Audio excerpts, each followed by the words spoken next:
menggali misteri kematian jenderal terkenal di dunia. Antara fakta dan spekulasi, kematian tokoh militer berpangkat tinggi seringkali memicu perhatian luas, baik dari publik maupun media.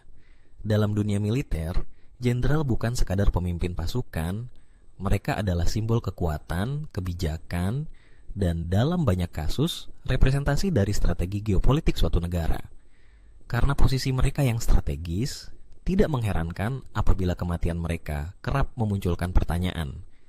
Sebagian diyakini tewas karena alasan alamiah, tetapi sebagian lainnya meninggalkan jejak misteri yang belum tuntas hingga kini. Tulisan ini bertujuan untuk menyajikan pandangan yang netral dan faktual dengan meninjau sejumlah kasus kematian jenderal terkenal dari berbagai negara dan latar belakang. Tanpa menyudutkan pihak manapun, kita akan melihat konteks sejarah, kondisi geopolitik, serta dinamika kekuasaan yang mengelilingi akhir hidup mereka. 1. Julius Caesar, antara pahlawan dan ancaman republik. Meskipun lebih dikenal sebagai politikus dan penguasa, Julius Caesar mengawali karirnya sebagai jenderal Romawi.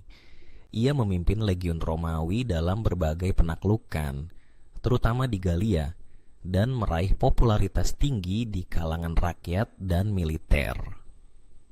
Pembunuhan Caesar pada 15 Maret tahun 44 sebelum Masehi dilakukan oleh sekelompok senator.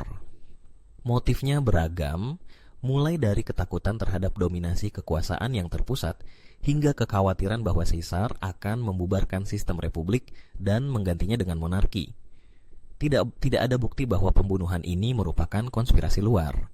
Namun, peristiwa ini menunjukkan bahwa bahkan dalam sistem politik internal, konflik kekuasaan bisa berujung pada kematian tragis.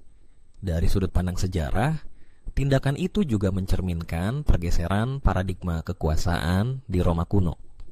2. George S. Patton, kecelakaan tragis di masa damai. Jenderal George S. Patton adalah tokoh sentral dalam strategi militer Amerika Serikat selama Perang Dunia Kedua. Ia dikenal karena pendekatan ofensifnya dan gaya kepemimpinan yang karismatik namun kontroversial. Setelah perang berakhir, Patton mengalami kecelakaan mobil di Jerman pada Desember 1945 dan meninggal beberapa hari kemudian akibat komplikasi dari cedera yang dideritanya. Meskipun kematiannya secara resmi dinyatakan sebagai kecelakaan, spekulasi tetap muncul. Beberapa pihak mengajukan dugaan bahwa Patton mungkin memiliki informasi yang sensitif atau pandangan politik yang bertentangan dengan kepemimpinan militer dan sipil saat itu. Namun hingga kini, tidak ada bukti resmi yang mengindikasikan keterlibatan pihak tertentu. 3. Georgi Zhukov, dihormati, lalu disingkirkan. Georgi Zhukov adalah jenderal Uni Soviet yang memainkan peran penting dalam kemenangan melawan Jerman Nazi. Namun setelah perang, pemimpin Soviet Joseph Stalin memindahkan Zhukov dari posisi strategis kejabatan yang kurang berpengaruh. Zhukov wafat secara alami pada tahun 1974. Ia tidak terbunuh secara langsung, tetapi pengasingannya menimbulkan perdebatan. Apakah ia disingkirkan karena popularitasnya dianggap mengancam kepemimpinan pusat? Tidak ada bukti bahwa Zhukov dibunuh, tetapi sejarah mencatat bagaimana rezim otoriter seringkali meredam tokoh-tokoh yang dianggap terlalu kuat, secara simbolik maupun politik. Dalam hal ini, Zhukov menjadi contoh bagaimana seseorang bisa kehilangan pengaruhnya bukan melalui kematian fisik, melainkan melalui penghapusan kekuasaan secara bertahap. 4. Jenderal A.H. Nasution, selamat dari serangan tapi kehilangan yang besar. Pada malam tanggal 30 September hingga 1 Oktober 1965, terjadi peristiwa penculikan dan pembunuhan terhadap sejumlah perwira tinggi militer Indonesia dalam peristiwa yang dikenal sebagai Gerakan 30 September atau G30S. Jenderal A.H. Nasution berhasil lolos dari percobaan penculikan, namun putrinya, Ade Irma Suryani, tewas tertembak dan ajudannya Pierre Tendian diculik dan dibunuh. Meskipun Nasution selamat, kejadian ini menandai babak penting dalam sejarah Indonesia. Hingga kini, kontroversi mengenai siapa dalang di balik G30S masih menjadi bahan diskusi. Narasi resmi menyebut keterlibatan Partai Komunis Indonesia, tetapi beberapa teori menyebutkan kemungkinan keterlibatan faksi internal militer atau bahkan kekuatan asing. Belum ada konsensus akademik yang mutlak atas hal ini, dan sejarah mencatatnya sebagai tragedi kompleks dengan banyak variabel. 5. Qasem Soleimani terbunuh oleh serangan terbuka. Qasem Soleimani adalah komandan pasukan Quds, unit elit Garda Revolusi Iran yang bertanggung jawab atas operasi militer dan intelijen di luar negeri. Ia memainkan peran penting dalam pengaruh Iran di Irak, Suriah, dan Lebanon. Pada tanggal 3 Januari 2020, Soleimani tewas dalam serangan udara yang dilakukan oleh Amerika Serikat di dekat Bandara Baghdad, Irak. Pemerintah Toles menyatakan bahwa Soleimani terlibat dalam rencana serangan terhadap warga dan pasukan Al-Qaeda di Timur Tengah. Pembunuhan ini menuai reaksi keras dari Iran dan menimbulkan ketegangan internasional. Beberapa pihak menyebut tindakan ini sebagai pencegahan teroris, sementara yang lain mempertanyakannya dari segi hukum internasional.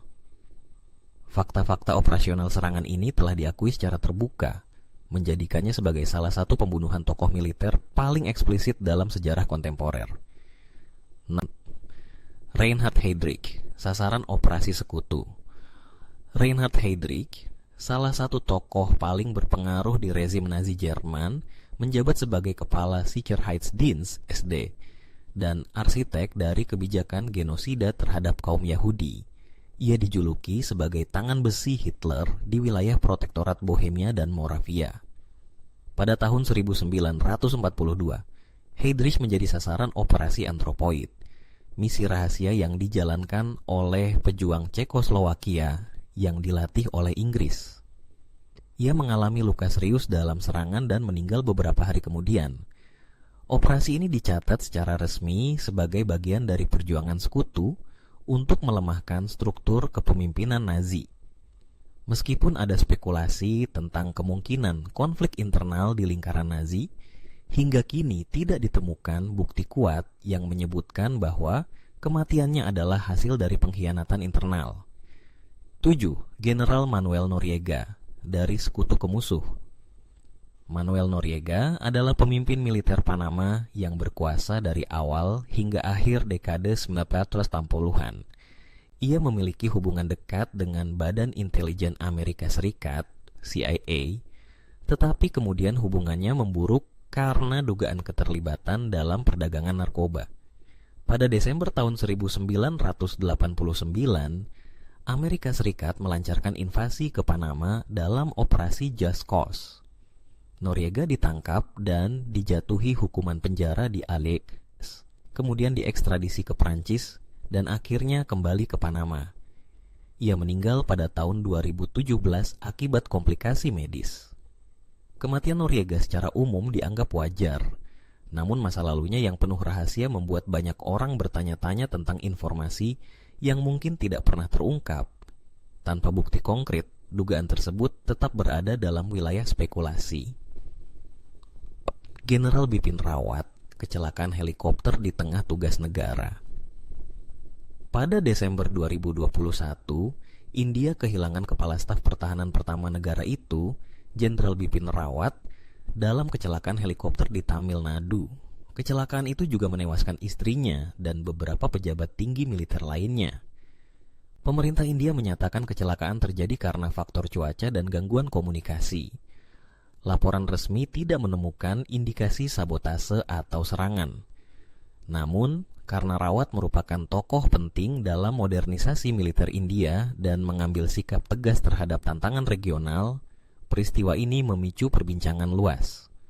Seperti kasus lainnya, dugaan dan spekulasi tidak dapat sepenuhnya dihindari.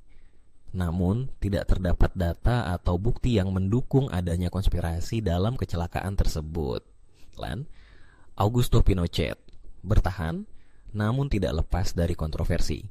Augusto Pinochet, jenderal Chili yang merebut kekuasaan lewat kudeta terhadap Presiden Salvador Allende pada tahun 1973, memimpin dengan tangan besi selama hampir 2 dekade. Ia selamat dari sejumlah upaya pembunuhan dan akhirnya wafat pada tahun 2006 karena komplikasi kesehatan. Meskipun ia tidak terbunuh secara misterius, warisannya tetap memicu perdebatan antara mereka yang melihatnya sebagai penyelamat dari komunisme dan mereka yang menilainya sebagai pelanggar HAM. Kematian Pinochet bukan bagian dari misteri konspiratif, namun contoh penting tentang bagaimana sejarah dapat menilai seorang jenderal dari sudut pandang yang sangat beragam. Kesimpulannya, kematian yang syarat dimensi. Kematian seorang jenderal, khususnya yang berada di puncak kekuasaan atau pengaruh militer, kerap kali tidak hanya menjadi akhir hidup pribadi, tetapi juga peristiwa sejarah yang berdampak besar. Dalam beberapa kasus, kematian mereka memicu perubahan arah kebijakan, bahkan konflik internasional. Dalam kasus lainnya, kematian mereka menjadi simbol dari berakhirnya satu rezim dan dimulainya babak baru. Yang penting dicatat adalah bahwa tidak semua kematian jenderal dapat langsung dikategorikan sebagai hasil dari konspirasi atau pembunuhan politik. Banyak di antaranya yang dapat dijelaskan melalui bukti medis, investigasi independen, atau data resmi yang tersedia. Namun, dalam dunia di mana informasi seringkali terbatas atau dipolitisasi, spekulasi tetap menjadi bagian dari wacana publik. Sebagai masyarakat yang kritis, penting bagi kita untuk memahami peristiwa sejarah dengan pendekatan netral dan berbasis data. Hanya dengan demikian, kita dapat memisahkan antara fakta, opini, dan dugaan, serta menghargai kompleksitas di balik setiap akhir dari perjalanan tokoh besar militer dunia.